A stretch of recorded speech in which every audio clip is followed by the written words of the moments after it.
As I had talked about alignment in the context of D&D and Baldur's Gate 3, I thought it might be an apt time to talk about moral systems in the context of Avowed and Pillars of Eternity, although it is called something different in this setting.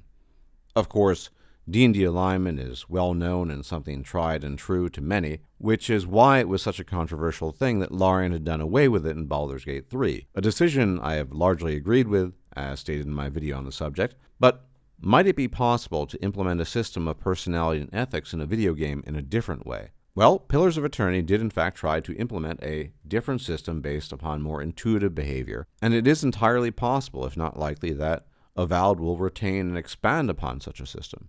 Even though Avowed will in all likelihood be a single-player RPG, I do not, as I've discussed before, expect it to mirror Elder Scrolls, and thus I think a moral or ethical or even personality system of some sort will probably be implemented in the game. Unlike the 9 different alignments that are canon in D&D, the developers of Pillars of Eternity and likely Avowed have come up with a different system that is much more reflective of the actions one takes rather than some axiomatic moral and ethical compass. A lawful good character is just that after all, and is fairly predictable, assuming he attempts to adhere to the tenets predetermined by his alignment. However, such moral systems can often act as straitjackets in light of CRPGs, and their general lack of realism makes it even worse. Obsidian's attempt to remedy this has been a so-called disposition system that is delineated by personality traits and behavioral tendencies rather than axiomatic morals and ethics, something that one could argue conveys greater realism and fidelity to actual humans, as well as flexibility for that matter. These personality traits and tendencies are broken down into the following, with additional related character traits, and this covers them in the context of Pillars of Eternity 1 and 2. Aggressive, hot-headed, bold, or impatient. Some characters will think you provoke fights and make only trouble, but others will admire you for taking charge, being decisive, and not letting people push you around. Benevolent, charitable, kind, soft, or weak may be viewed as charitable and kind, but others may consider the player weak or assume that he or she will do things for free. Clever, sarcastic, sassy, foppish, or irreverent may be well received by some as amusing, but other characters will assume that you are not to be taken seriously. Cruel, merciless, sadistic, brutal, or imperious. It doesn't typically earn you a lot of friends, but there are people who respect and or fear brutality. Deceptive, shady, dishonest, manipulative, or shrewd. Diplomatic, cautious, tame, or courteous.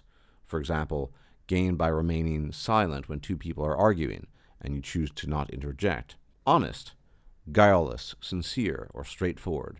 Gained for being straightforward, e.g. telling a guard that you broke into the house. Passionate, zealous, romantic, or obsessive. Rational, practical, standoffish, cold.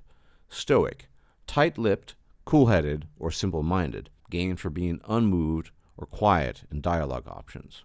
Now, it is true that it is rare for a benevolent character to be simultaneously cruel, but there will be moments when there might be some deviation from what is expected, which allows for flexibility. In the context of Pillars of Eternity 1 and 2, repeated choices made in favor of a particular disposition will gradually push you in that direction, and will make your character associated with a particular disposition, whereupon other characters in the game will recognize you as such. Some decisions you make carry more weight and have a greater impact on pushing your character in a particular dispositional direction than others.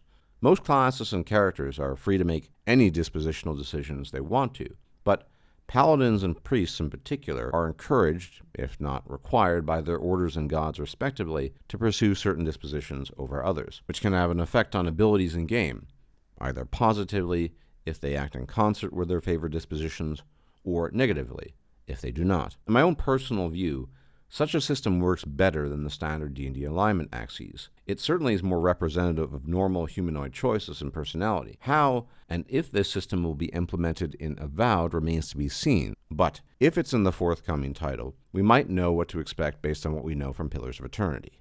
As always, thank you for tuning in. Like, comment, share, and subscribe, and I will see you all next time. Take care.